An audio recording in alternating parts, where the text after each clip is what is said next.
So you went from homeless to the life that you're living right now.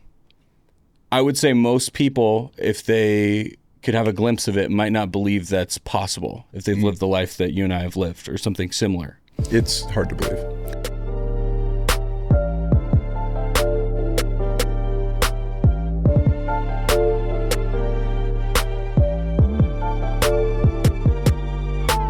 Welcome back to the Struggle and Strive podcast. I'm your host, Estil Wallce, and today I've got a special treat. We've got my dear friend, business owner, Christo Bolger, and he is going to ask me a whole bunch of questions. Fired up to be here. All right, Mr. Wallce, first and foremost, just want to say again, I'm super grateful to be here with you. And before we get into it, you've changed my life, and I'm going to try and say this without getting emotional. The last time I spoke about it, I got really emotional, but dude, you've changed my life in every category. You've changed my family's life. You've helped me create a business that's changed hundreds of other people's lives. So I've gotten to be front seat and watch the work that you do with other people. And then I've watched you do it with me and then continue to do it with other people. And now you're doing it on a platform for free and giving away all the stuff that other people would charge for, once again, for free. So it's super awesome to be on here with you. I have put together some questions. Some of these are from me. Some of these are from other members of AA. Some of these are from people that work for me and people that we know. So you went from homeless to the life that you're living right now. I would say most people, if they could have a glimpse of it, might not believe that's possible if they've lived the life that you and I have lived or something similar. It's hard to believe. 100%. So can you explain how you've been able to do that? I know it's a very broad question, but I think that kind of tees off what we're about to talk about. Okay. Well, I'm a sober alcoholic and drug addict. So I got sober at 26 years old. My life previous to, we can call that like the point where I have two lives. I have my old life and my new life. Up until my new life began, my old life was self-destructive at its core and was the dumpster fire of alcoholism and drug addiction and homelessness that you can imagine. Many of the people maybe that are watching this maybe have lived themselves. We don't have to delve too far into what that was like. It was a dumpster fire. At 26, I was introduced to 12-step programming in jail. Moved into a halfway house from jail. Like there's no treatment the way we know it today back then. And it was like a legit Central City halfway house in the hood, and like $100 a week. You got your meals and they would drive you to meetings and you had to do a chore. It was a halfway house.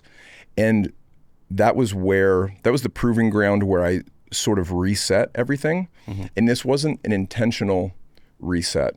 It sort of happened to me, it happened to me with me having just enough willingness to do the work. I don't mean just barely enough willingness to do the work.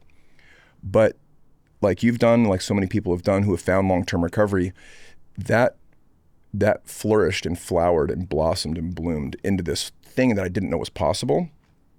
And that thing that I'm saying I didn't know was possible is not, up here. Mm-hmm. Spiritually, maybe it was like up here where I was like way down here before, but I'm talking, a year or two sober. I'm living indoors. I'm eating every day. I'm considering joining a gym. I have a full-time job. I'm caring for myself, at least in a basic way. That sort of hit its own plateau at about between 2 and 2.5 years of sobriety, where I then really dug deeper into making amends with myself. Mm-hmm. For some people, right-sizing ourselves is what has to happen. Some guys, I can speak for men at least. I'm sure it's similar with women, but I'm a dude, so I feel more comfortable speaking for dudes in general. And I've helped thousands of dudes get, on their path.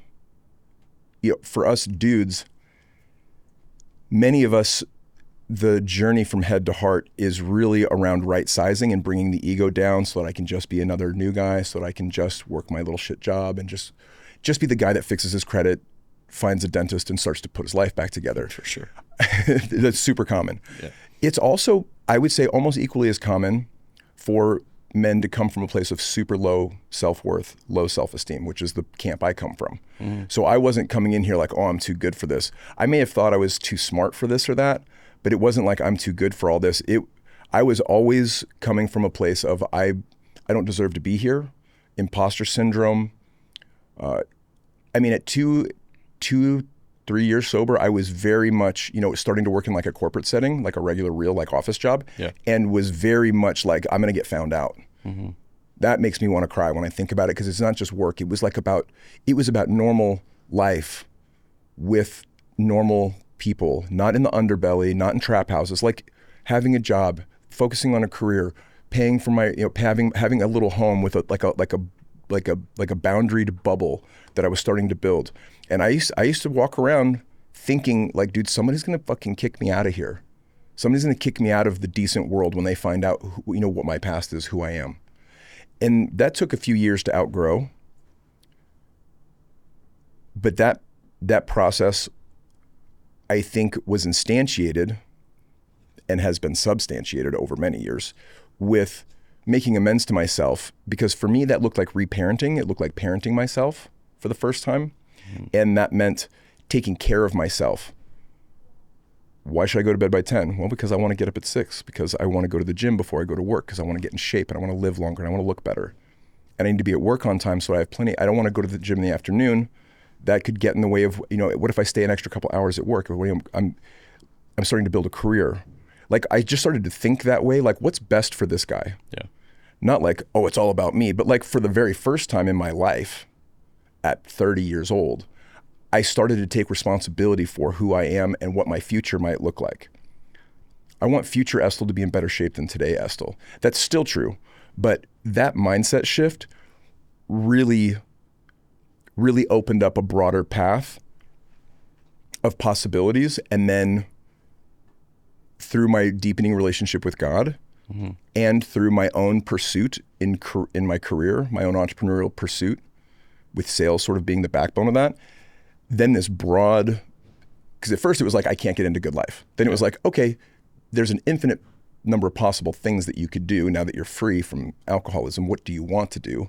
And then the road started to get narrower, and I started to double down my focus. And I would say by the time I was like 16 years into this, so I'm 20 now, by the time I was about 15, 16 years into this, I was really starting to get the compound effect of focused effort.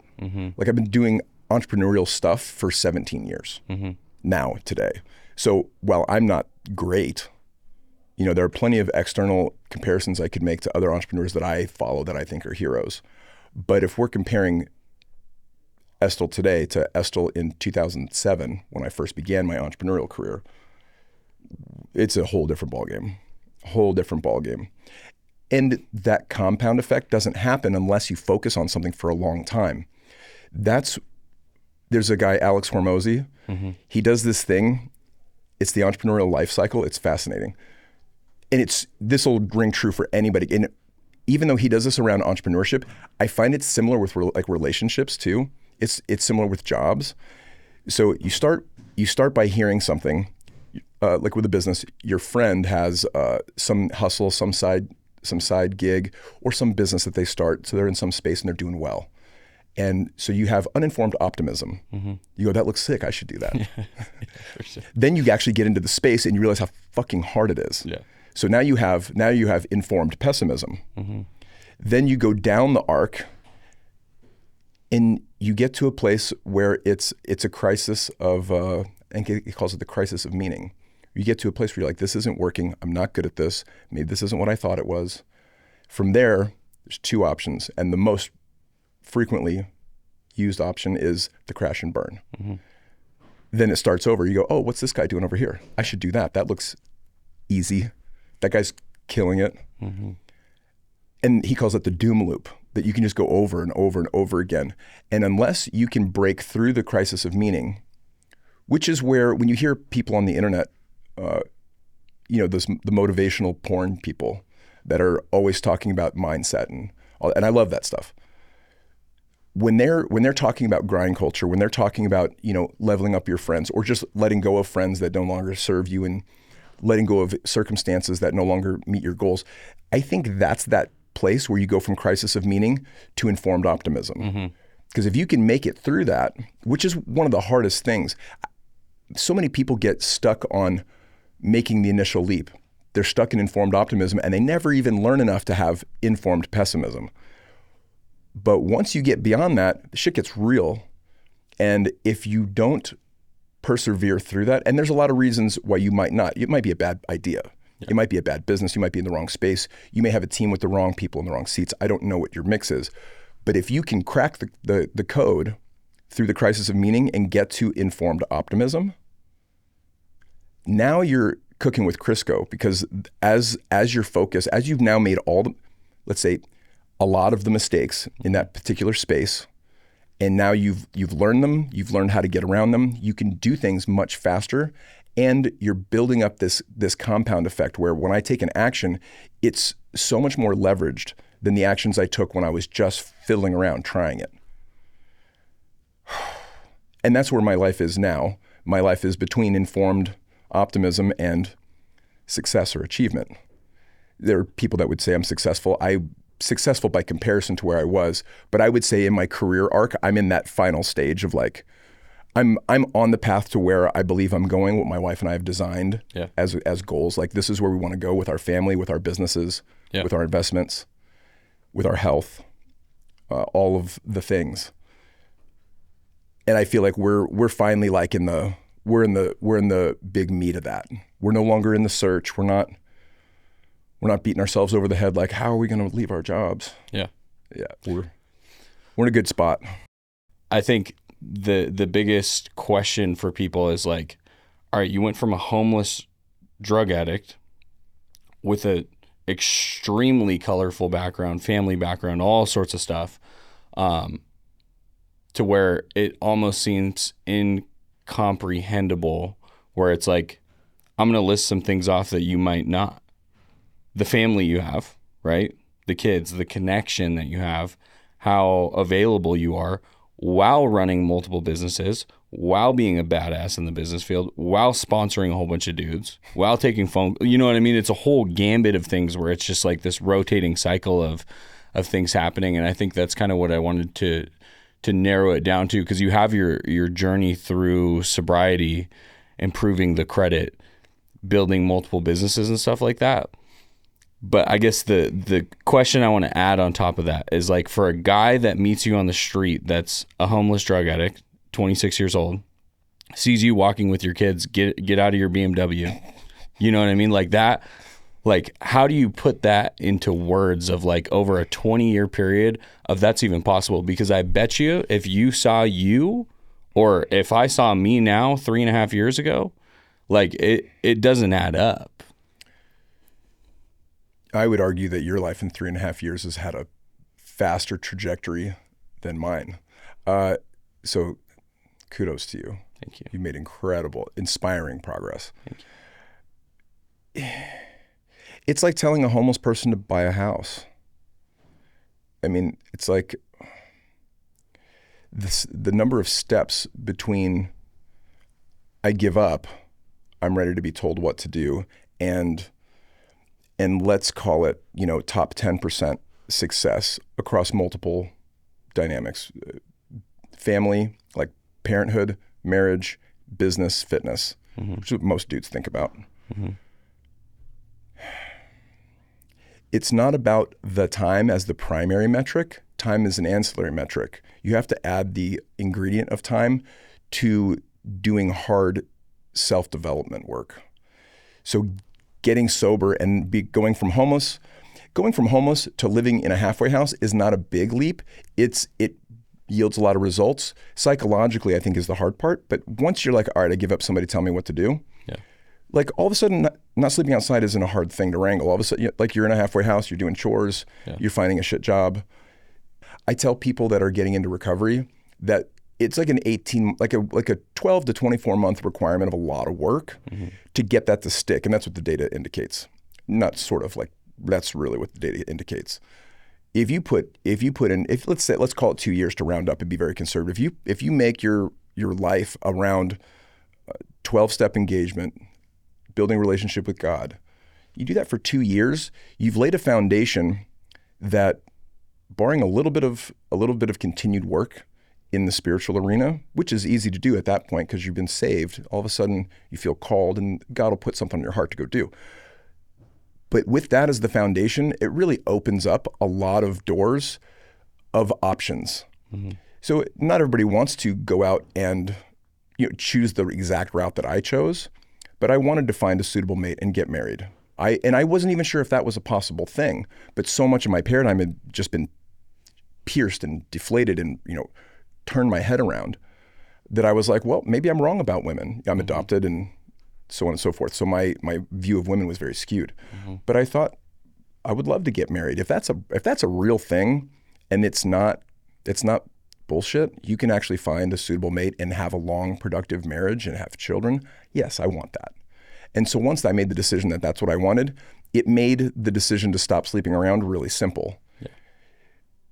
Something that we humans, all of us, struggle with is short-term satisfaction with long-term goals. I still do. Yeah. Across various different dynamics. It's tough in business. It's tough with dieting. It's tough in relationships. But also take into consideration, I've got 3 little humans who are only going to be little one time. Mm-hmm. Eventually, probably sooner than I want, they're going to be adults living their own lives. Doesn't mean that we won't be connected. Doesn't mean we won't have a relationship. It'll be very different than it is today. And I'm not at a place in my career where I can afford to just be home all day, every day, 7 days a week. Technically, I could. That then starves Nicole and I's career goals. It's not really about I have to spend 40 hours at work. It's well, I need to accomplish these tasks this quarter. Mm-hmm. For sure. How can I balance my 16, 18 hour awake day with God, with fitness, with being a dad, a present dad, with paying attention to my the things that are on my to-do list for this month, this quarter, to move the ball down the field financially, and sleep enough, and wrangle a date night once a week with my wife, because I still want to passionately pursue my wife. Yeah, I'm in love with her. I love her to death, and finding the answer to that is it's like most things that are worth fighting for. It's making a lot of mistakes and just continually dusting myself off and trying again. Yeah. The beauty of living in a space like that is you live to fight another day. Everything isn't an existential crisis. When your life isn't a dumpster fire, you can fuck things up and still work on it. I'm experiencing that right now. Totally. And I think the anxiety feels the same. Yeah. Like my housekeeper says, "How you doing?" I go, a little stressed, but I'm all right. How are you? And she goes, "Yeah, what's going on with the stress?" And I go, you know what? It's just work stress, and it doesn't feel any bigger or smaller than the stress I felt around work and the obstacles I had and the challenges I had when I was super poor, living in a halfway house, smoking cigarettes on the curb. Mm-hmm. And then we both had a good laugh at that, because it's like, I'm so much more comfortable now. We have so many more options based off of the resources that we're able to garner with our teams, et cetera. But the stress feels the same. Mm-hmm. When you're working on getting your bills paid and you're living hand to mouth, which I think most people have experience with that stress doesn't feel any different when you're talking about millions. Mm-hmm. And I think anybody that's a millionaire that's watching this, that's had a successful career, feel free to comment. I'd love to hear your experience on that. But I don't think the work stress feels really any different. It's only when I can step out of it, like I did with my housekeeper a couple days ago, and kind of laugh about, well, I'm not at the halfway house and I'm not smoking cigarettes on the curb anymore. Yeah. But the stress feels the same until I can sort of take that and put a pin in it and just say, you know what? Yes, and what are we cooking for dinner tonight? Or are we going out? Yeah. Yeah. You got the kids for tennis, or should I go get them? Yeah. Yeah, get out of the fight or flight aspect of it a little bit too, because I'll get wrapped up in that, because it's almost like my brain's wired, and then I pause for a second take a couple deep breaths, and I'm like, dude, we're in a completely different category, and you don't need to be feeling like someone's about to take your life, right? Yeah, there's no tigers in the jungle. Like we're not in the jungle. Like there's no literal tigers. There's figurative tigers, right? In the business world, there are figurative tigers and lions and bears. Oh my! And so we get that same feeling. Yeah, it's that same stress, and that's been a good tool to realize how grateful I am for how far my wife and I have come as a family, as a couple. Both in our careers and as parents. Yeah, that's sort of the antidote to it. But it feels the same. There are moments where I get wound tight around the axle. Yeah, you and I both do. You and I on the same day too on the phone. Sometimes, awesome. Yeah. which is awesome. Like we had one of those moments like a week ago or 2 weeks ago. To have the amount of similarities that you and I have, and you're way further than I am, where it's like to be able to call and know we're going through the similar stuff, and it's like step work, meetings, the juggling act of life. It's like just a reminder to anybody watching this. It's like you can do it. I think that I have the IQ of a squirrel. You're extremely intelligent, but like I don't feel like I'm all that smart. Walking through the process where all of a sudden you get yourself around the right people through the 12 steps, where it's like, wow, these doors have opened, which leads me into my next question. Okay. I know your story. People watching don't, maybe some do, but not as well as I do, where I know some of the jobs and the things that you've done to progress up to where you're at now. Can you go through, since getting sober, the trajectory of some of the things that you've done really to get to where you're at now? 100%. That's a great question. I think that helps put some meat on the bone, like tactics. Yeah. So my first job was moving furniture. And it was hard to get that job. Yeah. It's $8 an hour back in 2004. And I worked 6 days a week. And that was hand to mouth, very hand to mouth. I mean, I haven't done the math on that, but I think that's less than $20,000 a year. So from there, I was able to get I was sitting around what we called the veggie garden. It was sort of like the courtyard at the halfway house where people just sit around and smoke. They call it the veggie garden. You sit around veg. And I'm sitting out there and I'm chatting with one of my colleagues, one of my cohort that lives there. And he's like, what are you doing for work? And I'm like, I'm moving furniture. He's like, what do they pay? I said, $8. He said, do you like it? And I was like, I don't really have any other options that I'm aware of currently. And he says, do you have a driver's license? And I go, nah, they're never going to give me a driver's license again. He goes, well, if you check into that and you can get a driver's license, my boss will pay you $10 an hour, and he'll let you drive a vehicle home. He needs somebody to help him repossess cars. And it's like it's like a paradigm shift. I'd never even considered that. I'd never even considered they were gonna let me drive again. It'd been so long since I had a license that was valid. I ended up making a few phone calls. I had an unpaid ticket from Blythe, California. It was $45. I borrowed the $45. Makes me want to cry with gratitude. I borrowed the $45. I sent it to Blythe. They released it, and I got a driver's license. And within a couple of weeks, I had a new job, making $10 an hour, repossessing cars, which was super sketch, by the way. But I was making more money. I was not lifting anything heavy, and they did let me drive a vehicle home every day. Now I don't own a car. I can't afford a car, but now I have a car. Yeah, it's a different car every 3 or 4 days. I have like 3 different cars a week, and none of them are like super high end, but nothing's a piece of crap either. So everything is like very middle of the road, which is, I mean, some of my friends at the halfway house are like, they see me pull in, they're like, what is it this time?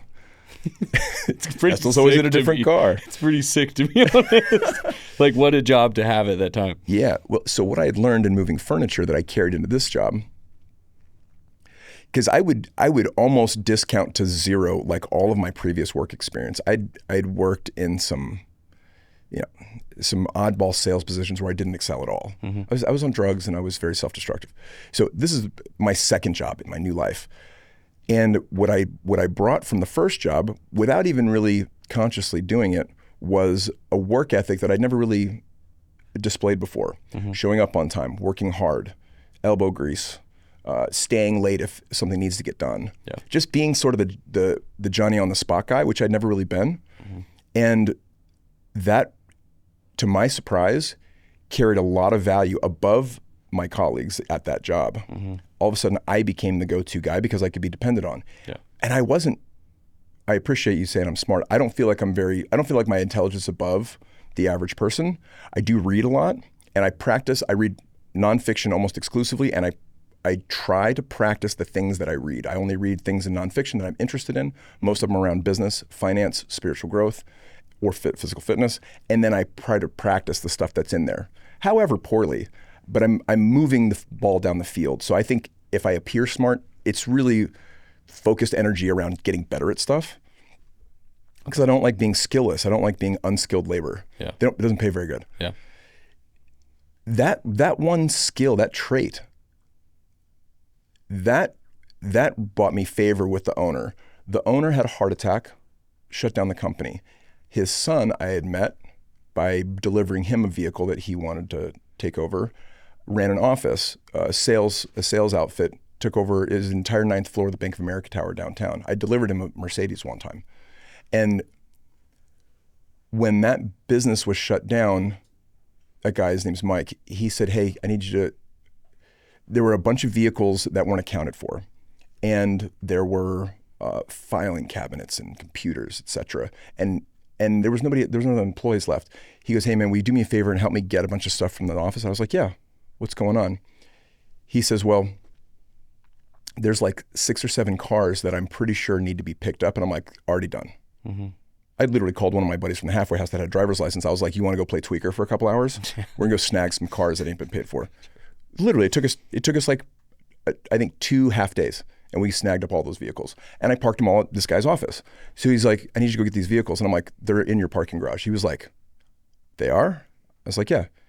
He's like, can you go back to the office and get the files and the computers? I'm like, they're in the trunk of this Avalanche in your garage. And he was like, how much does my dad pay you? And I said, $400 a week. He said, now you make 5 and you work for me. I was like, okay. And at that job, I was a salesman for a while. And then I was promoted into management. And in a management position, it wasn't just learning how to manage people, although that's a great skill set. It's a valuable skill. I also started to learn about interdepartmental politics, how larger organizations, and maybe 150 people work there. Mm-hmm. So about the size of Cornerstone today, 120 to 150. So I learned how this organization operated like an organism with all these different departments and how they function, how the leadership doesn't all get along, and how they navigate unified goals while they disagree on the routes to get there. So I learned a lot of stuff about business by just working at this job. And I had access to the owner, who is a millionaire, and he was only like he is, not like he's dead. He's like 2.5 years older than me. I hope he watches this. His name's Mike. He's great. I would ask him questions about business. And after a few questions, he was like, dude, have you read Rich Dad, Poor Dad, Robert Kiyosaki? And I said, no, but I've heard of it. And he says, well, I want you to read that, really read it, write down all of your questions after reading that, and then let me know, and we'll sit down and have coffee or breakfast, and I'll do my best to answer all your questions from my experience. I said, okay. I went to, I'm not sure if it's there anymore. There's a used bookstore on, not far from here, Camelback and like 28th Street by Ski Pro. Mm-hmm. I don't know if it's still there. But I went in there, it was a used bookstore, and I got an old dog-eared copy of Rich Dad, Poor Dad for like a few dollars, and I got it that day, which makes me like choke up almost too, because I had no idea. The house I grew up in didn't understand money.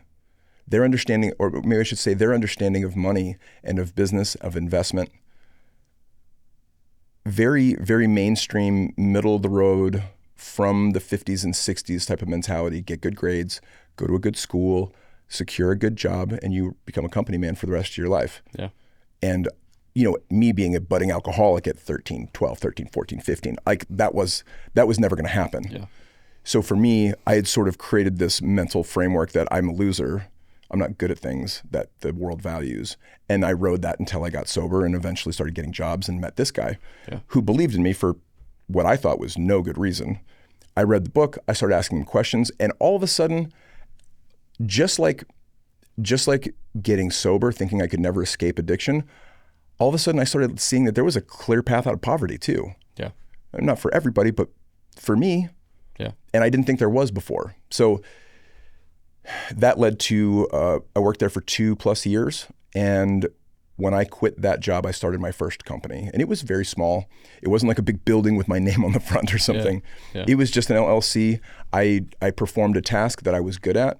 as a remote contractor, and as I did a good job, and my client list was such that I was working like 60, 70 hours a week. It was hitting a point where I couldn't work anymore. Even though I wasn't trading time for money, I was performing all of the tasks in my little business. Mm-hmm. It was a hustle. I'd built myself a job, basically. Yeah. And I reached a point where I knew I couldn't grow anymore because I couldn't, even though there was other business I could go ask for, I couldn't deliver on it. Yeah. And I was working all day. Yeah. So I made the jump that I think a lot of small business owners struggle with, and that is I hired somebody, and they did 2/3 of the work that it was bogging me down. I paid them 2/3 of what I was making. Mm-hmm. So I'm still profitable, and with my extra time bought back, I went and got more customers. Ended up having 3 full-time employees in about a year, and I'd made a lot more money. While now spending way less of my time doing the sort of mundane task that I'm getting paid for, it opened me up to all these other opportunities. It was doing quality assurance management for call floors. I got to a place where I had 3 full-time employees, and I went to one of my clients because we're listening to all these calls, sales calls and customer service calls. So you're looking at revenue and you're looking at customer retention. Mm-hmm. After listening to thousands of these calls, I went to the owners of this one shop and I said, listen, I can improve your top line and I can improve your bottom line through customer service. Your customer service people need a lot of training. Yeah. And they said, great, can you do it? And I said, yes. What I want is 10% of the gain. Profit gain, not revenue, profit. And to my surprise, they said yes. And my income jumped again. And and then I've tried a bunch of shit that didn't work. Yeah. I got involved in a call center business of my own, and it got out of hand. I was only there for a year. Me and another guy started it. The guy that I got into business with ended up having a real heroin problem that showed its ugly face while we were working together. Too many salespeople saying things that you're not allowed to say on the phone, and I ended up walking away from the business and went bankrupt for a couple of years. Yeah. Even in that, I learned a lot. I learned a lot about managing people at a larger scale. I started really learning more about regulation. Mm-hmm. I learned more about, I think spiritually for myself, like where the guardrails are between what I'm willing to do to push my career forward and what I'm not. Yeah. Those a hard decision to walk away from significant money because you don't feel good about it. Yeah. Hard, and that's a lesson that I've learned. Yeah. Gosh, we had an opportunity to build websites, like a website, and I charged a guy I think I charged him $500 to build him a WordPress site. This is like 2011, 12, and oddly, he referred me to some like dentist friend of his. It was like, hey, my buddy says you build websites, and I'm like. It's like your second sponsor. You're like, yes, I do. Yeah, I do that. I do that thing you just said. I do sponsor. And he said, how much? And I said $750. Mm-hmm. And he paid it. And I built him a site. And then I got another referral. And this attorney is like, I heard you build websites. And I said, yes, I do. And he said, how much is it? I said, it's $1,500. And he said, all right, bet. He paid me. I paid someone off of Upwork $500 and I kept $1,000. Mm-hmm. I managed the work and I made sure it delivered same type of product that I was delivering before. I'm not even that great at building websites. Yeah. I understand WordPress and some basic stuff, but that became an agency. It wasn't a huge agency, but we were making $300,000 a year, mm-hmm. coming off the heels of being bankrupt, like fully broke. Like, what are we gonna not how like, are we gonna make payroll? Are we gonna make rent? Like, there's no more payroll. Like, how are we gonna make rent? Yeah, I forgot about that portion. You and I basically ended up doing the same thing. Yeah, no, that's true. We both have had small digital agencies, and one of the it's like a hustle that can turn into a business. Mm-hmm. It depends on how much you love marketing. For sure. When we ended up pivoting into software later, I was happy to be out of the business, mm-hmm. not because I felt any negative way ethically. I was kind of grown past that point, but because we didn't do anything, unethical there, but just that particular work. Yeah. I didn't feel passionate about it. I was more interested in software. I was more interested in this next project we had, and we let it go.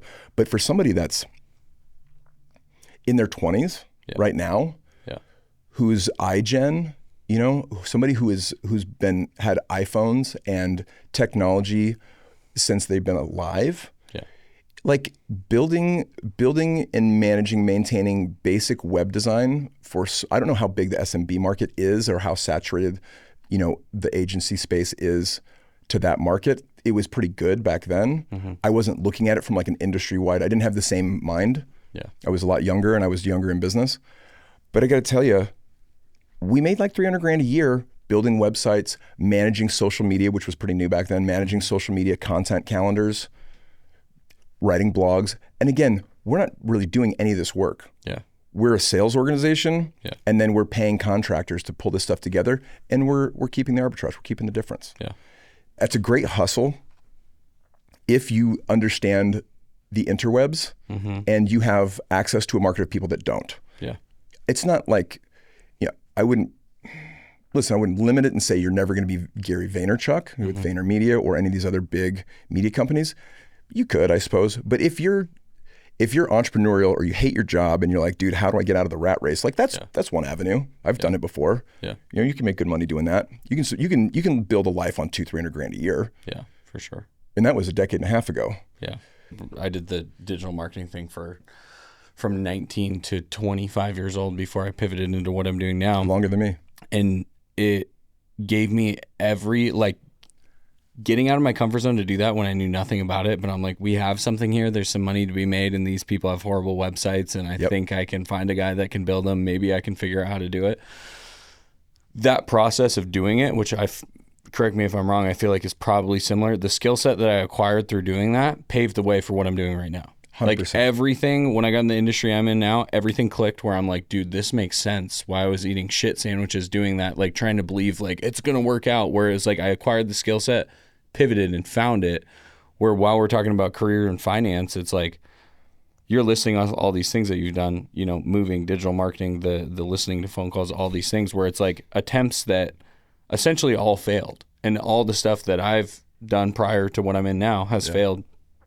But for people that are newly sober or listening and are like, dude, I've been working these hourly jobs for X amount of years. I can't figure out how to break out of that. Like, what would you say to those people to take the initial jump of like, hey, you have your main income, your hourly income. What could they do to break the seal on that to make a jump? I would suggest reading either Rich Dad, Poor Dad or The Richest Man in Babylon, even if they're just audios, even if you just get the cliff notes. Yeah. Like the concepts in there are really, really basic and they're timeless. It's understanding the dynamics of turning a profit versus, garnering a wage. Yeah. Because an hourly salary or even an annual salary, with few exceptions, there are exceptions. The COO of Pepsi, I'm sure does real well. Yeah. But that's not most people. Yeah. Most people work at the grocery store, the car wash, the AT&T store. Do they still have AT&T stores? The Verizon store. Yes. The Amex call center. We have big Amex call centers here. Like that's where people work. They work normal 9-to-5 jobs and they make $40,000 to $60,000 a year. If you're curious about the more, like what else, like, and it's not just more money, it's more time freedom, like more freedom to move about the world, more time to spend with my family, because that comes at a number, right? To be able to support yourself and your family financially while your output is lower, but is higher value, that's leverage, right? So understanding that a salary job is never, barring few exceptions, never going to take you where you probably want to go. Then making the shift mentally to, okay, what I want to do is I want to deliver value to a particular market. Well, there's a lot of markets to choose from. It depends on what you're interested in, what you might have a knack for, where you might have some connection to. You can start from zero with nothing, but those are the questions that start to take you down the path, even if it's a side hustle. So you don't have to, and I wouldn't recommend that you quit your job to start a business. 95% of startups fail in the first year. So that's real risky, almost regardless of the vertical industry. You could start to research. That's probably one of the simplest risk mitigation strategies, is just to do a lot of reading.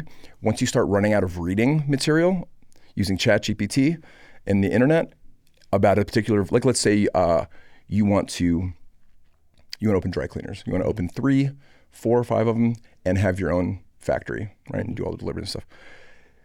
So you can read on the internet you could probably do research on the internet for a week or two in your spare time, and you'll get through 80% of the big nuggets out there. And from there, it turns into, who do I know that has one? Yeah. Who do I know? You may not know anybody that owns one or be able to get to one easily, but you could probably find somebody that works at one. You may know your cousin might have a friend that works at one. Yeah. You just invite them for coffee. Yeah. And you start asking questions. How does this work? How does that work? Because if you've done 2 weeks worth of research at night while you're still doing your day job, you now have some informed questions about how operationally does this work. Mm-hmm. As you start to fill in those answers, they give rise to slightly bigger questions, slightly more nuanced questions. By the time you've gotten 95% of your questions answered about a particular business, mm-hmm.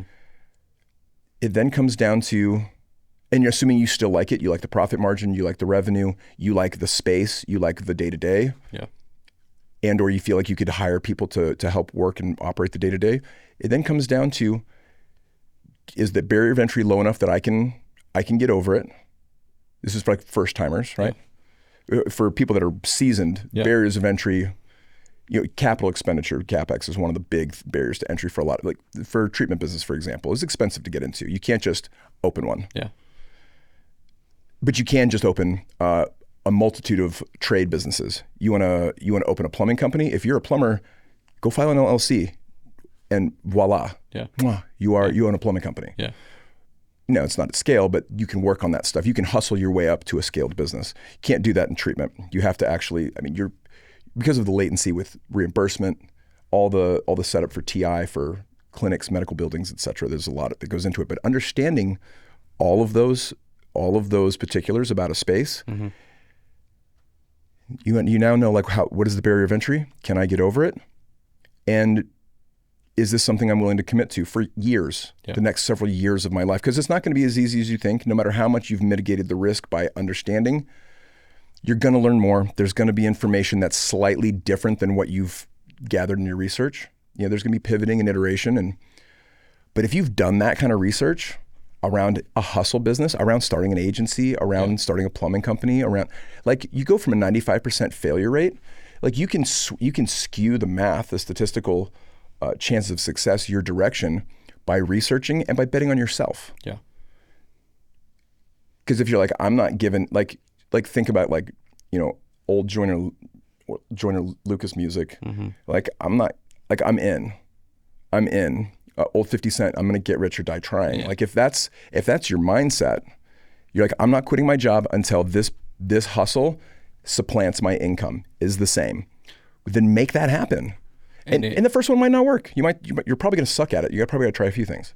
Well, and the thing where it pairs with sobriety, the 12 steps and everything related to that, it's like the hardest part of my life was getting and staying sober and plugging in with people where it's like, oh, they're all sober. I need to just completely revamp my life, where it's like, at least for me, getting involved in a side hustle or another level of career or career jump, whatever, once I committed to it, it was like, dude, I'm used to getting metaphorically punched in the face by myself internally every single day. So it's like, hey, you don't want to buy a website for me when I cold knock your door, your business? Okay, I'm going to keep going. Next door. And so I think that's like a superpower where we can forget about that because we're so used to getting knocked down, where it's like that's the other side of it. It is sort of like the cheat code or the green room or the launch pad into entrepreneurship for many people is a commission-only sales job. Mm-hmm. Regardless of vertical. Mm-hmm. There's so many places you can sell software, you can sell bathroom and kitchen remodeling. I've done that. You can sell roofs, you can sell flooring. You can there are so many places where you could step into with relatively no experience and relatively no education. Yeah. Into a commission-only sales job. And I get that not everybody's cut out for that. Yeah.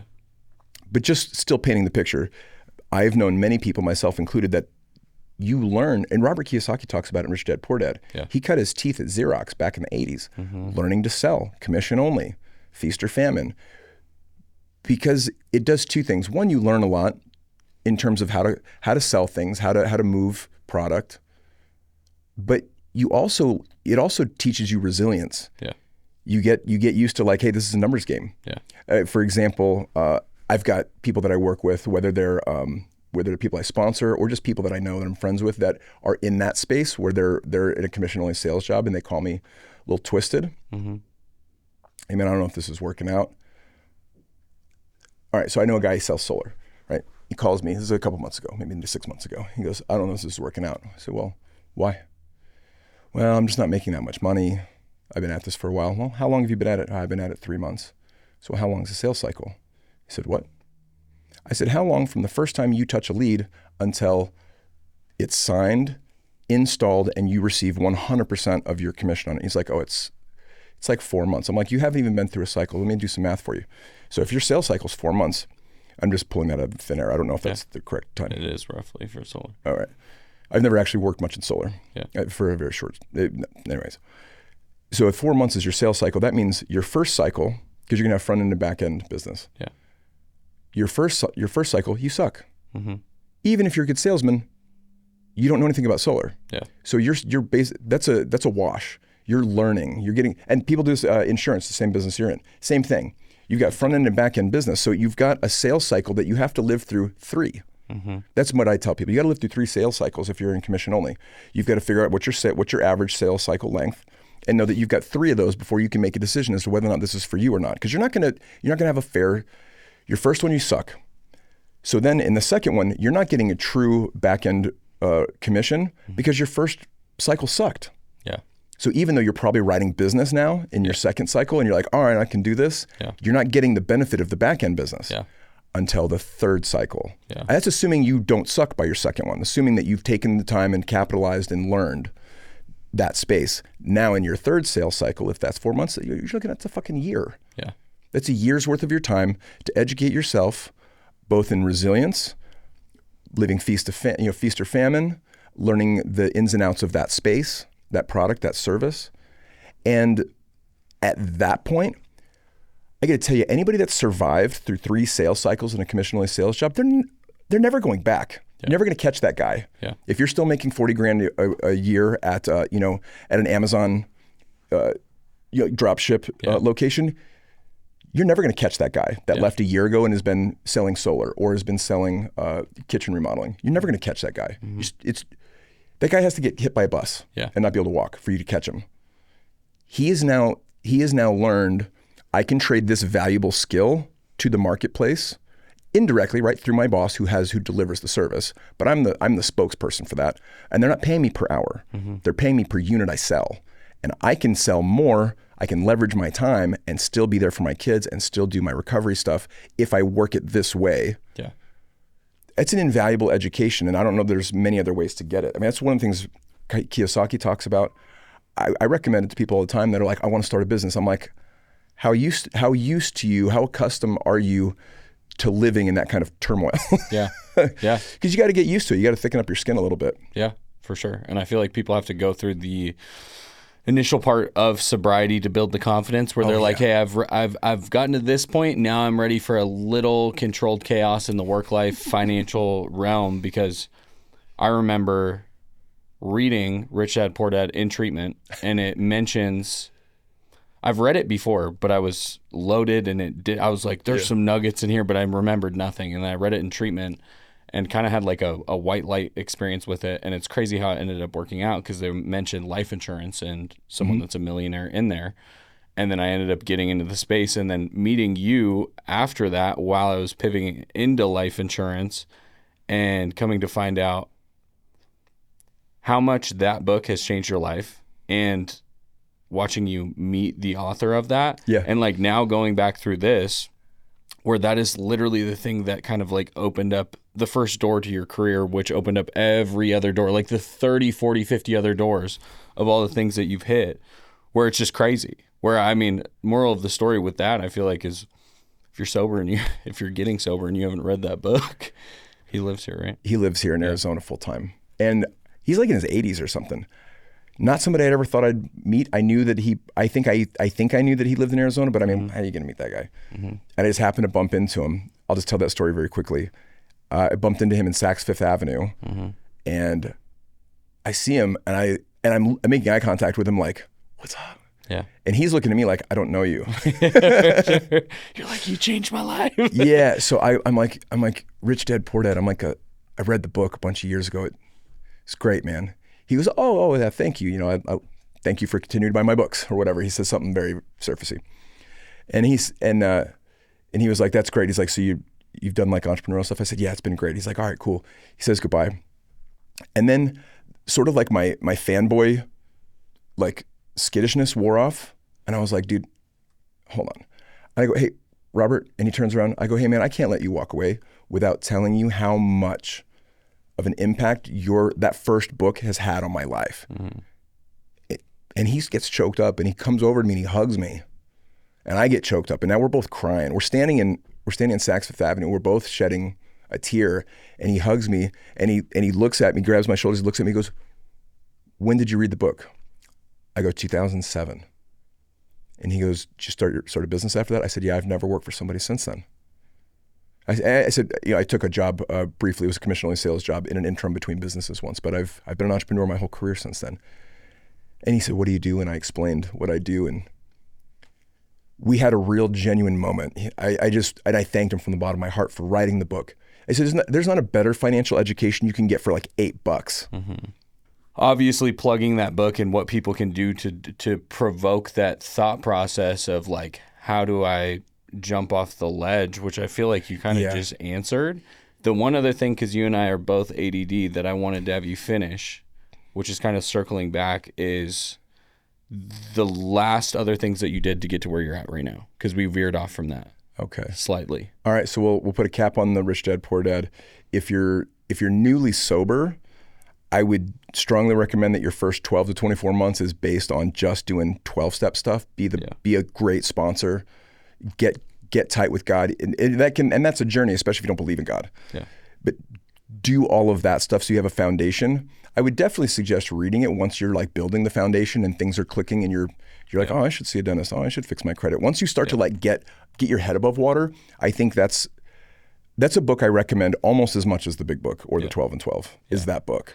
And I think reading it again too, because when I read it again, I had a completely different experience. Totally. My brain was like this big, and it was like detoxing, getting sober, going through the big book, and like I'm reading old language to the big book, and then read that and didn't absorb it. And then when I read it again, it was like the amount of value that I picked up. It's the same thing as reading the big book. Mm-hmm. Like going through it. You have a different with someone experience else. reading It's it a like, second whoa, time. this is wild. I feel like I've read this a completely different way. Yeah, it is a hard recommend for people. It's really a book for anybody that has the curiosity to get out of the rat race. Yeah. And by rat race, I mean like living hand to mouth, trading time for money, paying too much in taxes. Yeah. The rat race. Yeah. If you want out of that, doesn't mean you're not going to work. And it doesn't mean you pay no taxes. I love these internet guys.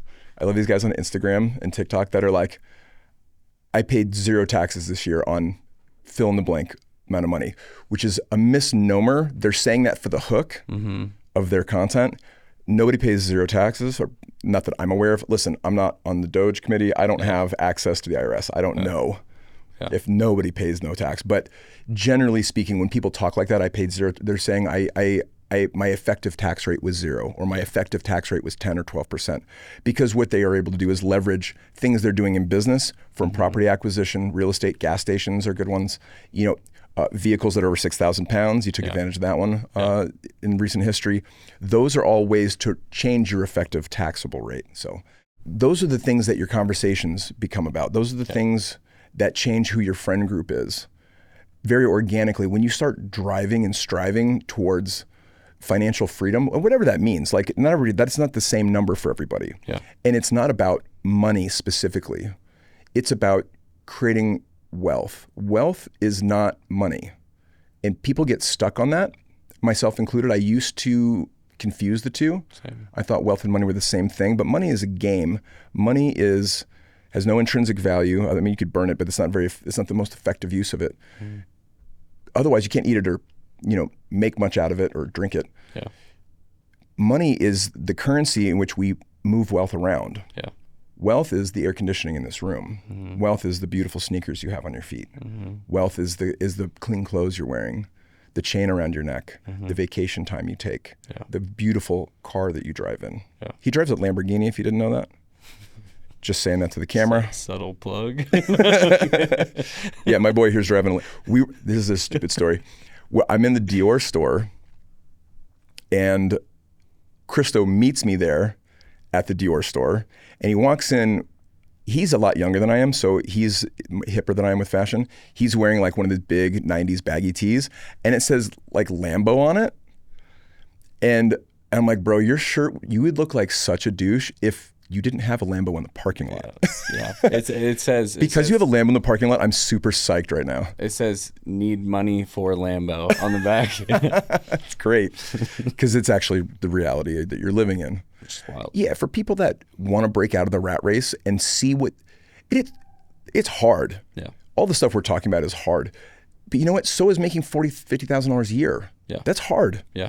I worked my ass off for $27,000 a year. Mm-hmm. Worked hard. So you got to pick your hard. There's a lot of things in life that are difficult. None of this stuff that you're going to be good at or even have a chance at mastery of are easy. Yeah. You think about most dudes and what they want, it's all long-term stuff. Yeah. Like, yeah, you could just eat whatever you want, watch porn and play Halo, but grown men. Yeah. Most grown men over 25 to 30 years old, what they really want is they want a beautiful wife who's supportive, they have a good relationship with, they want the opportunity to raise a family, they want to make millions of dollars, they want to be in great shape. Yeah. This isn't like genie in a bottle stuff. Yeah. Most dudes want some version of that. They want a healthy relationship. They want to raise young pups. They want to travel the world. They want to make money. Yeah. They don't want to kill themselves doing it. So if you can figure out the number that makes some version of that for you possible, that can be like the first goal. And if that goal is higher than what you can do with your wage, then if you've never read the book 10x is easier than 2x, mm-hmm. If what you want to do, let's say you make, let's say you make 35, 40, let's say you make $40,000 a year, and you're like, dude, at 200 grand a year, I'm rich. 200 grand a year with 40 hours a week or less, 30, 40 hour work week, I'm golden. Then it forces you, because that's such a big jump, it forces your brain to abandon the normal first knee-jerk responses to that, which would be like if you're making 40 and you want to make 50, like you're gonna start redlining your systems. Yeah. I'm gonna work more. I'm gonna go back to school. I'm gonna, if you're like, I make 40 grand and I want to make 200, like it really forces you to go back to the drawing board, which is what that book's about. Yeah. And I'm not even advocating for that journey. It's been hard. It's been hard as shit. And so I'm not the person who says, oh, you need to go start a business. You need to go buy a business. You need to be an entrepreneur. That's if you want that, if that's fascinating to you, and I imagine a lot of people watching this, they're of that mindset where they're at least interested in it. Yeah. That's what I like talking about it, because it's been my life. It's been my path. It's your life. It's your path. So I think it's fascinating. A lot of people seem to be interested in it. And it doesn't have to be as scary and risky as people think it is. They can start a side hustle, research, ask people that are in the space, get your feet wet. Know that you're going to suck, right? Yeah. Know that you're going to suck when you first start this. So be humble, have an open mind, and have that drive to just push through and commit to something. Yeah. There's a million business. I'll quote Alex Hormozy again. There's a gazillion businesses out there that you would think you can't build big enough, but the truth is there's not a business that cash flows today that I'm aware of that doesn't have a permutation of $100 million business. Mm-hmm. Think of any vertical that actually exists where people have a cash flowing business and know that you go down the rabbit hole, you can find $100 million a year version of that. Mm-hmm. Whether it's plumbing, whether it's Ubering. Aren't you friends with the guy that was like arbitraging like rental cars for Uber drivers? Yes. Like, dude, the list of ideas is endless. Yeah. It's endless. Yeah. And I feel like getting involved in that after getting sober and having some time under my belt gave me an outlet for the parts that weren't resolved in my addiction to be able to leverage in a positive area. Like, I got addicted to what I'm doing in a positive way. Yeah. And it benefits other people. My mom benefits from it. My brother benefits from it. Mm-hmm. All the people around me benefit. It's the same thing with you. Like, there are hundreds, if not thousands of people that benefit from what you've done after reading that book, implementing it, scaling through different industries to where you're at now, which is the crazy part. Yeah. And that was your other question, which now that we've wrapped up the Rich Dad Poor Dad thing, I'll try to answer. I was in a software business, ran that. I was a co-founder. I was not the CEO. I was a co-founder. And we ran that business for about 3.5 years. We had paying customers, maybe 1,500, 1,700, but it was not in SaaS, in software as a service. That's not near critical mass. Those are small numbers. Yeah. Those are baby numbers. Yeah. And the business ultimately failed because we didn't have enough resource, both human resource and capital, to get to where it broke even and turned to profit. We just didn't have enough gas in the tank to get there from a human capital and capital standpoint. So we failed. I don't want to say the business failed. Like, oh, it didn't work out. Like, it could have worked out. A lot of software as a service companies make hundreds of millions of dollars. So we failed at that business. You know, after working in multiple industries, it was after that failure that I took a job selling bathroom and kitchen remodeling, which I did for a year. During that year, we came up with the idea to start Cornerstone Healing Center. And that started with a lot of research, about 3 months worth of research, and a business plan and a pro forma. So by the time, I mean, you get to the beginning of Cornerstone Healing Center, and I've now been an entrepreneur for 9 years, 10 years, getting my teeth kicked in, drinking my own blood for survival. For sure. Trying lots of different stuff, developing a skill stack that's way better than what I started with, but not as good as many people's in any particular field. Yeah. But that's sort of like my mix of entrepreneurial skill. It was around business development style marketing. It's around sales. It's around giving a shit about customers. It's around understanding how to leverage software to make things more efficient. So, and it's all the resilience, right? It's getting my teeth kicked in and knowing that I can get up, dust myself off, and I can take flesh wounds all day as long as I'm still in the fight. For sure. You know, that sort of mentality. So it took me years to learn those lessons so that they really stuck. So by the time we start Cornerstone, we didn't turn $1 of profit for 2.5 years. Yeah. Anybody out there that thinks treatment centers are a get-rich-quick scheme, you're wrong. Do more research. Yeah. Reimbursement rates are not as high as you think they are. Customers are harder to get and find than you think they are. Building the infrastructure and a culture of one that's healing, God-centered, clinically sound, that meets criteria. Basically, for a hospital, we're Joint Commission accredited at all of our facilities. Like, that is not easy. None of it's been easy. But I had learned enough as an entrepreneur in my skill stack that hiring a good team, people smarter than me, that know how to do very specific things, and then infusing it with culture, which is what I can do. I'm in recovery. I know how important it is to treat drug addicts and alcoholics with dignity. Yeah. That designation, I know that there was some push against using that designation, and I don't care about that, because I got to tell you, that's not what perpetuates stigma. Yeah. It's not being able to get jobs, which is unfortunate, and that's sometime a reality depending on certain jobs in certain fields. The stigma is, I don't want to talk about it. That's uncomfortable for me. Oh, we don't go into areas like that with people like that. Whereas having an honest conversation, which is hard to do. Let's say you're newly sober and you're trying to get a job at a moving company. Yeah. You'd probably be terrified to let your boss know that you need to be off by 6 p.m. so you can go to a 12-step meeting. That would be a very scary conversation. But if you have that, you are starting to break stigma. You are starting to show people that the word drug addict doesn't mean death spiral. Yeah. There are versions of that are death spiral. There are also people in recovery. Yeah. I'm a recovered alcoholic. I say that and people are like, oh, you used to drink too much? And I'm like, yeah, basically. I mean, we don't have to get into all the details, but I mean, that way you can encapsulate it and truncate it, because people look at me, they meet me in various settings, whether they be commercial settings or in business settings, and they don't necessarily assume that I was homeless or that I begged for food or, fill in the blank with degenerate self-destructive behavior that filled basically the first half of my life. Yeah. Because I'm not that person anymore. I've adopted a belief in a power greater than myself, which I identify as God. I even became a Christian a couple of years ago. That's not everybody's path, but that was mine. It's been mine. I adopted spirituality as part of my life, built a foundation for healthy self-parenting and normal life. And like you've been talking about, I was able to then shift my focus to career, shift my focus to family. And if if my main areas of things that I work on are my marriage, my kids, my businesses, my fitness, and continuing to help men find God, if those are the 5 things I'm working on, it's really looking at my week, my month, my quarter. What am I up to? How do I move the ball further down the field in all these areas? Because I don't want any one of them to really go by the wayside. Yeah. I don't ever want to be the guy that's too busy to sponsor somebody. That's ridiculous. Yeah. There's when you're 6 months in or a year in, the experience that you have is so valuable to the new person.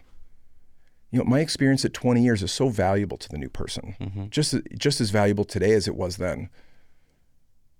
So, and same thing with the kids. They're only going to be little ones. I don't want to spend 60 hours a week here in this building. Yeah.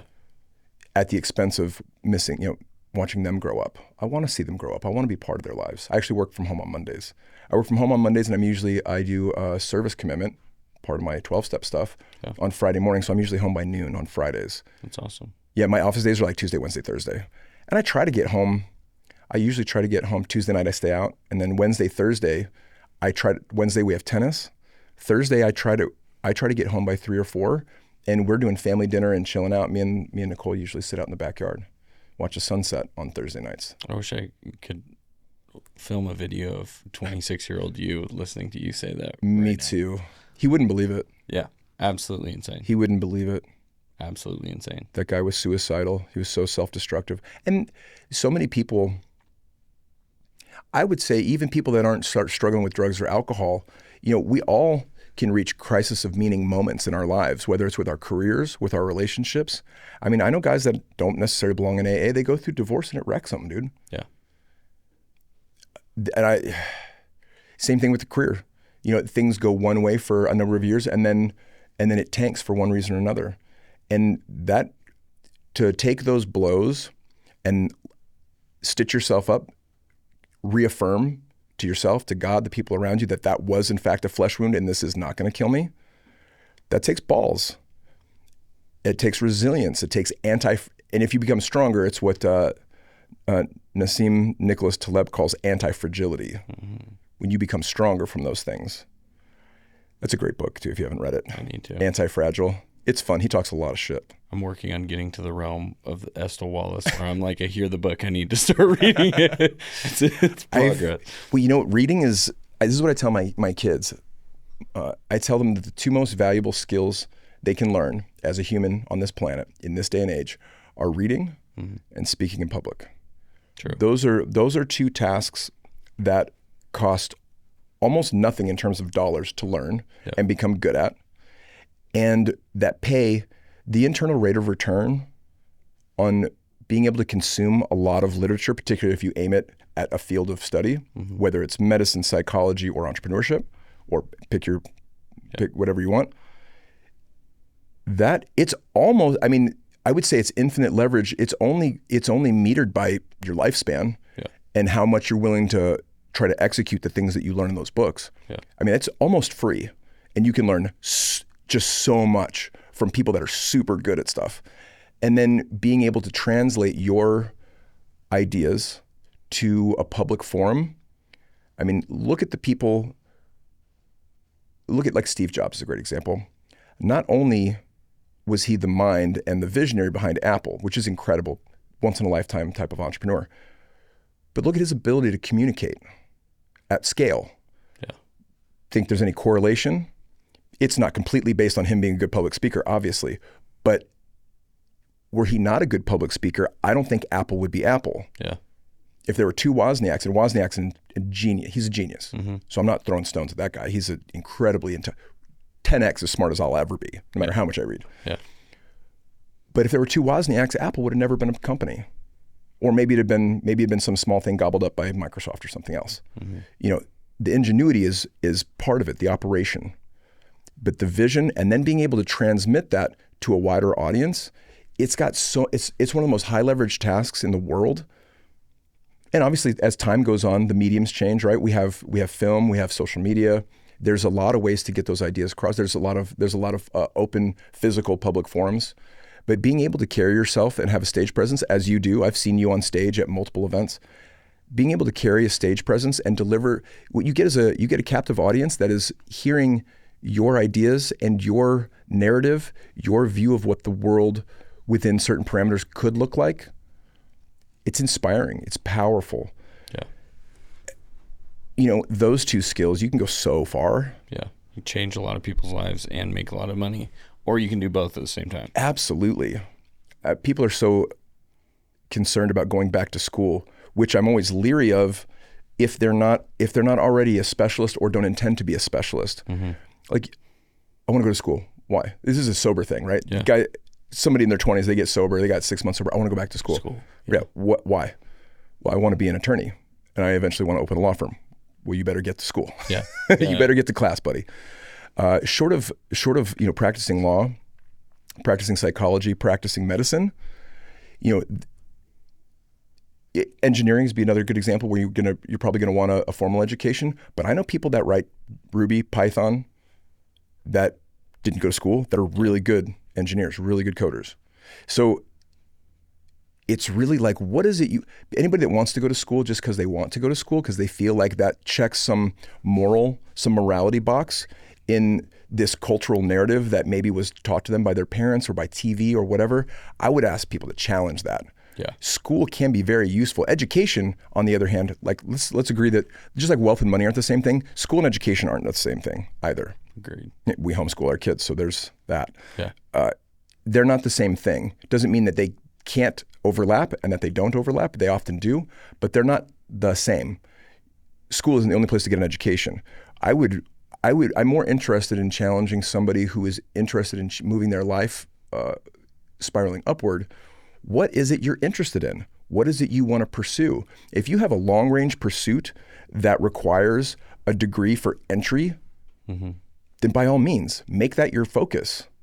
If you're like, I just feel like I should go to school, that sounds like a terrible idea. All you're going to do is probably just waste a bunch of time and money. Get a sales job at that point. You get a sales job, you'll get an education that'll pay you while you're doing it. Yeah. And you'll learn some skills they're not going to teach you in college because they can't. You can go get an MBA in college and still need to go get a sales job if you really want to learn. I'm not saying you shouldn't get an MBA. If my kids decide to go to college, I hope that's what they study. I hope they study business. But I mean, even if you study business in a 4-year degree, you won't cut your teeth properly until you go get your ass kicked in the marketplace. You still got to go battle test those theories. I did Running Start. So I was in high school taking college credits, and I was in one of the classes, and it was like a business 101 type deal. Yeah. And I stopped the professor in the middle of the class, and I'm just like, hey, what business have you ran? I wasn't even trying to be a dick. I was just like, hey, what business have you ran before? You're being genuinely curious. He was like absolutely hung up. Like it was like a weird thing in the class. It was almost like I'm a teacher. I'm not a business man. Yeah. He and unfortunately, that can be common. Yeah. There are MBA programs where you are going to have exposure to real life successful entrepreneurs. Yeah. I don't know enough about academia to tell you which organizations or institutions those are, or what programs they are. I know they exist, but you're right. You're speaking to something that it's practical application and education. How can I run them in parallel? How can I learn while doing? Mm-hmm. Because the doing is a big part of the education. It doesn't mean that there aren't things that you could do to get up the learning curve faster if you had the theoretical, the academic education also. Yeah. So it goes back to your field of study. Like, what do you want to do? If you're like, I don't know what I want to do, get a sales job. Yeah. You'll get richer and learn more faster. If you're like, I want to be a doctor, well, go to school. You need to be a doctor. If you want to be a doctor and open a hospital, dude, now you're dreaming big, and you better go to medical school and maybe get an MBA while you're at it. Yeah. Yeah. And maybe some of the people that teach those courses or come in and do keynotes and do lectures, and you will be networking with some of your cohort, and their parents and their uncles will be the type of people that will invest in those projects. Mm-hmm. Like, then you're networking within that sphere. That all makes perfect sense. But it's I don't know what I want to be when I grow up. I think I'm going to go to college that I like to poke holes in, because that doesn't sound like, 4 years, let's say you're 21 years old. The next 4 years are going to go by whether you like it or not. If you know that you want to be a doctor, get into school right now. Yeah. Go talk, do some research, figure out what the right program is, what the right school is, which one you can afford, etc. Do that research and go enroll as soon as you can, because the next 4 years are going to go by like that. Yeah. And you don't want to waste them drinking and smoking pot and looking at porn. Yeah. You're just gonna be 26 going like, maybe I should get sober. Yeah, for sure. If that same kid is like, I don't know what I want to do, but I want to get rich, go get a sales job. Yeah. You'll learn a ton. You'll probably make you'll be in the top 10% earning household incomes in the country inside of 6 or 9 months. Yeah. You'll probably start making 100, 150, 200 grand in your first year, maybe second year. You can jump ahead so fast, even as a 22, 23-year-old person. So, those types of choices, it seems like procrastination is an easy fix. Like, I'll figure it out sooner than later. Will you? I didn't. I know that you and I both talk about this. I don't execute on something until I execute on something. So when it crosses my mind, if it means something to me, if somebody recommends a book, I go and I bookmark it in Audible, and then I research the author on my free time later. Because I don't want that moment to slip by. Yeah. If luck is the combination of preparation and timing, know that those are the two things I should be up to. Know that I need to be preparing myself. I need to be building my skill stack, my experience, and eventually my revenue, so that I've got capital, so that as opportunities float past me, I can seize them in that moment. Otherwise, the years are just going to keep going by. Time doesn't stop for anybody. Yeah. And that's assuming that you live a long, healthy lifespan. I wish I had started earlier. I wish I had read more, faster. If I could tell 30-year-old Estil, 17 years ago Estil, anything, I would probably just give him a book list. Yeah. I would probably give him a list of books on parenthood, on business, on entrepreneurship, and on marriage. I say, you need to read these pronto. The faster you learn the stuff that's in these books, the faster your life is going to get where you want it to go. And believe me, you want it to go where it's going. Yeah. It's going to be rad. And that's I think everybody, right? Like, youth is wasted on the young. I mean, we all wish we could go back and tell our younger selves practical advice that would help them advance.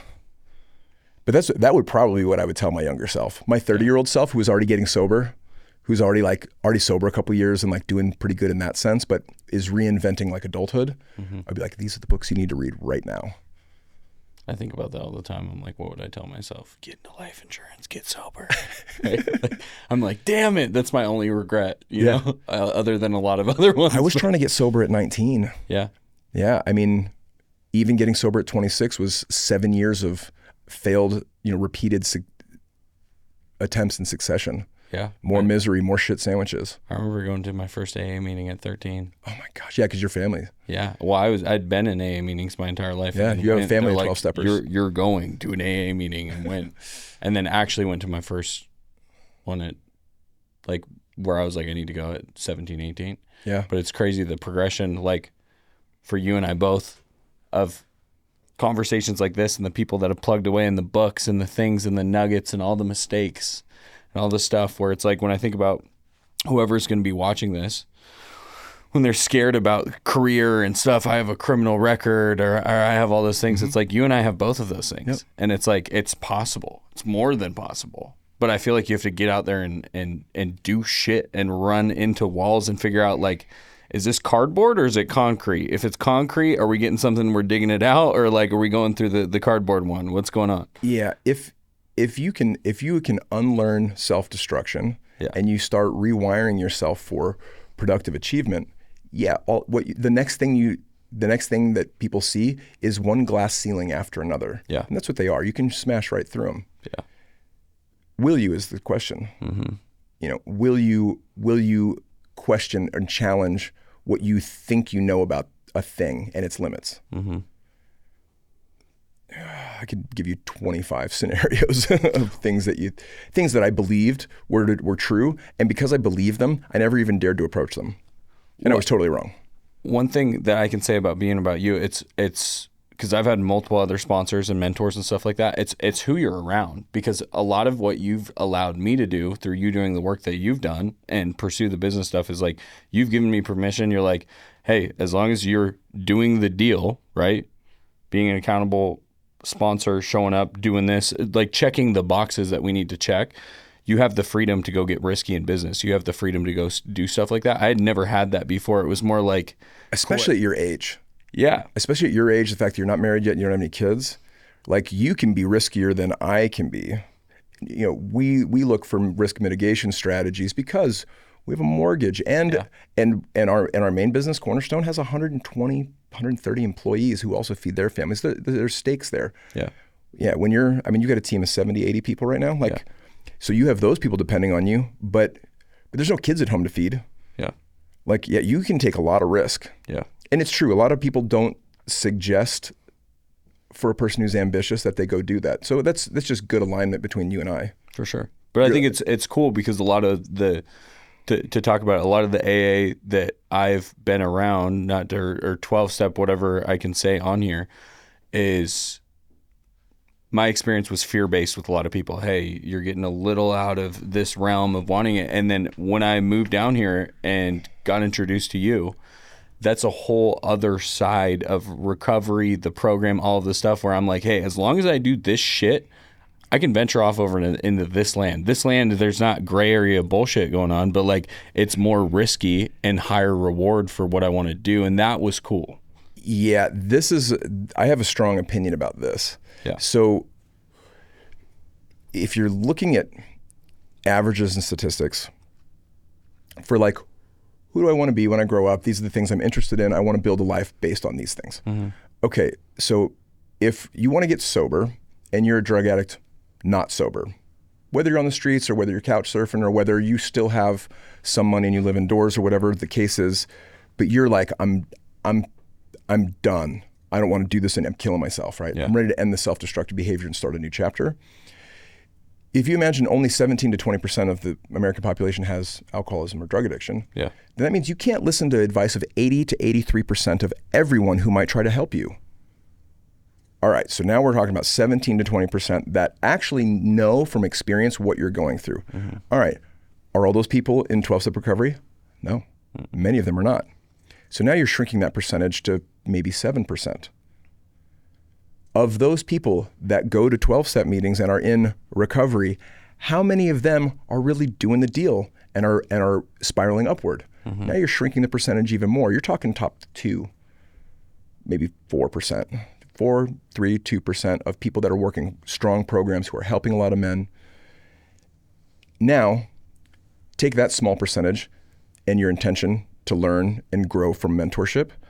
Now later on, I also want to get rich. Mm-hmm. I also want to have a healthy marriage. I also want to be a present father. You're now, like, who's going to sponsor you at that point? Mm-hmm. No one person has all those things, myself included. I'm trying. I have all those things to somebody who's brand new. You got the sauce. I'll tell you. You won't say it, but you got the sauce. I appreciate that. My sponsor is an amazing human being, and I love him to death. He's been with me through thick and thin, held my son, my dead son, in his arms, he and his wife, when my wife and I went through a tragedy years ago. But he's not who I go to for financial advice. Mm-hmm. I go to my buddy RJ, who's been sober longer than me and is on this similar. He's an entrepreneur. He's also been an executive. He's married. He's got several children. I think he's got 3 also. Yeah. They're a little bit older than our kids. Like, he's a guy I go to for things around business often. He and I work 10-step and we're in the local mastermind group together. Yeah. He's somebody I lean on and call for tiny tidbits. Hey, what do you think of just sounding board stuff? What do you think about this? Same thing with marriage. Like, if you want to ask your 12-step, your AA buddies about marriage, you might want to just do a hair research first, mm-hmm. and just see if they are married, if their wives like them. Have you ever met their spouse? Yeah. Is this their 3rd marriage? Yeah. Not throwing stones. I'm just, for the person who's like, oh, I want to do this thing. If you start getting selective about what books you read and about whose ideas you would allow into your mind, because if you're growing and you're learning, your mind is fertile soil, and you don't want to plant rotten seeds there. It's the 12-step thing. Let's go back to that one. Like, getting into 12-step and finding recovery, at first it's like, when at first it was like being on mushrooms at your first rave. It's like, this is awesome. All these people are my friends. It's like, no, they're not. No, they're not. Mm-hmm. Yes, you may have found a fellowship where nobody's going to ostracize you for having a felony or having a criminal record or for, pissing behind the TV on New Year's Eve or whatever your story might be of the war stories. Yes, you find some place where you're accepted for being an alcoholic and there's no judgment against you. But it doesn't necessarily mean that all those people have your back or that you even want to emulate all those people. There might only be a small percentage of any one particular AA group that has a flavor of manhood and drive and excellence and integrity that you find really attractive. So it's like, how do I hang out with those guys? Yeah. And that'll shift and change too as you grow and mature, right? Like when you're newly sober, anybody with a big book who's sober longer than you can be your sponsor, and it's going to be a night and day difference. Yeah. But once you've been sober a few years, either your sponsor is farther ahead of you on other tracks of life, or you got to start looking for advice in other tracks of life. Yeah. Doesn't mean that your sponsor, as long as he's ahead of you and is living a healthy way, like my sponsor, who's an amazing person, he has lived 7 years longer than I have through marriage, parenthood, and sobriety, right? So I'm not leaving that guy. He's got valuable information and guidance for me along all the steps that are ahead of me the next 7 years. Yeah. And that happens into perpetuity until one of us passes, and I hope we have both live forever. But with business, it may be something totally different. Yeah. And as your business goals change, all of a sudden the person you're going to go to for advice changes. Yeah. If you're trying to go from $40,000 to $150,000 a year, there's a certain type of person that you might look up to, want to emulate. If you're trying to go from making $150,000 a year to making $1 million a year, it's going to be a different guy. It's going to be a different book. It's going to be a different set of podcasts. What wells I draw from for each individual thing change. Gym, think about the gym. Like gym culture is a big part of our lives, your life, my life. When I'm skinny fat, 2007, I'm like, I want to get in shape. I just want to get big. Yeah. Dude, like anybody that was familiar with the gym, I could learn from. You start clanging and banging weights around for a decade. You've read the Arnold Bible. You've done online coaching. You've done all of the things that you would go through as a furious guy in your 20s or 30s that's obsessed with fitness. After 10 years of that, you're like, you start to have your own informed opinion about how things work in the gym and with your diet and whether or not you should take steroids and if you do, which ones and who's your doctor. And all of a sudden you're getting the compound effect of experience, focused experience in one domain. And then you become that person for other people along the path, hopefully, right? Because you sponsor other people. There are other people that want to expand their careers that come to you for advice because they don't know how old are you? 30? Just turned 29. You're a great example. I pull up to the gas station. I see your 29-year-old ass gassing up a Lamborghini. My first question is, what project are you working on?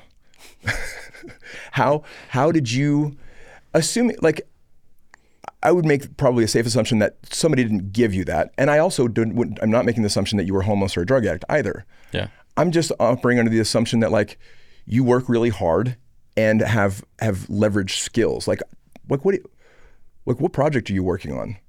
What are your goals? How did you do this?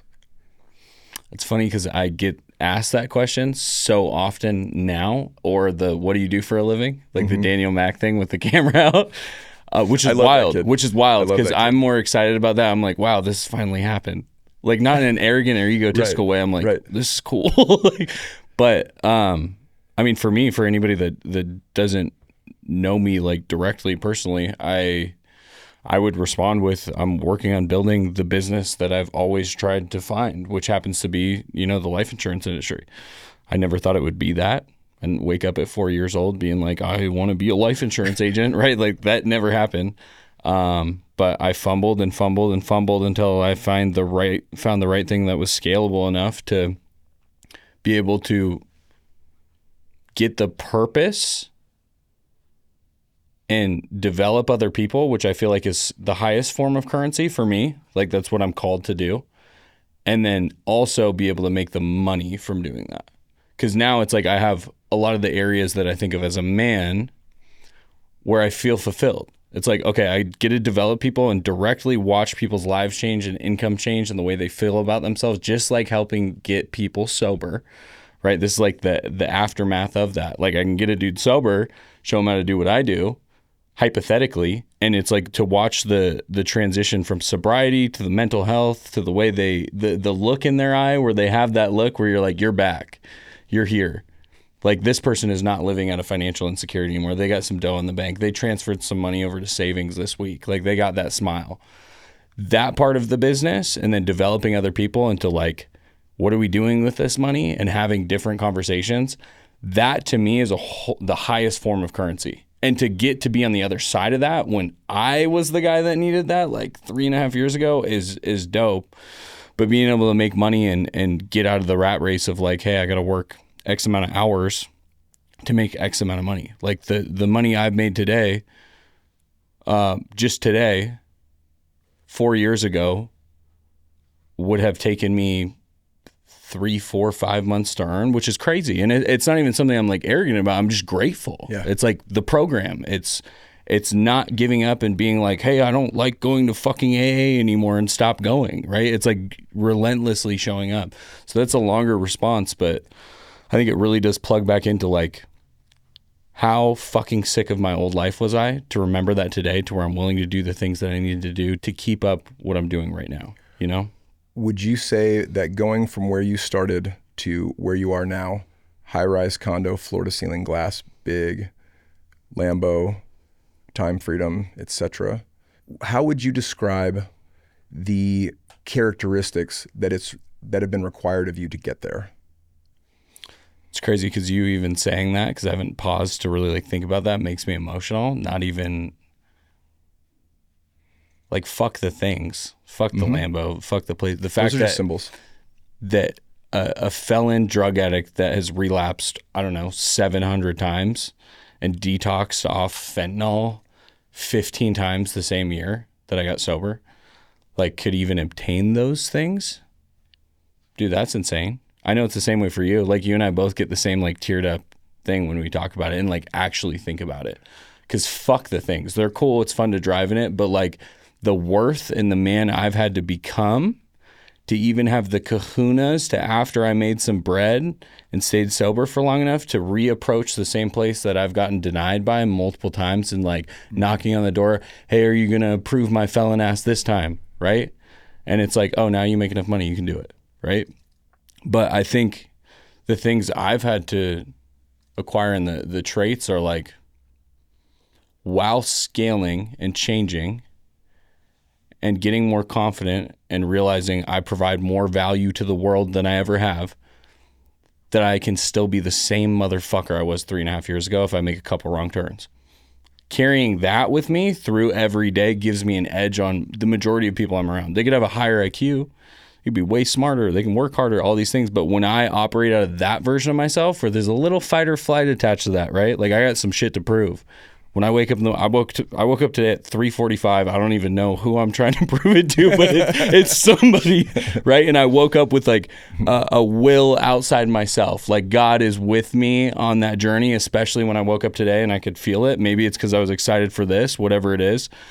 But carrying that stuff and what's happened prior through me gives me a superpower that I believe AA, God, men like you have all come together like this and like blessed me with. I don't know how else to put it. And I have so much more to do and so much more to learn, but like that's the best part, is knowing like, dude, where I was at 3.5 years ago, where not everybody else knows. They don't need to know.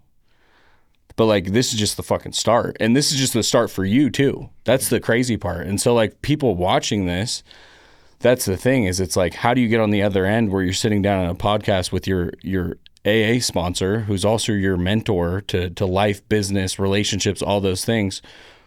How do you work hard enough and relentlessly enough where it's like you can have your own version of that? Because it's fucking possible, right? Like it's so possible. It's crazy. It's this chicken and the egg thing with belief and action. Mm-hmm.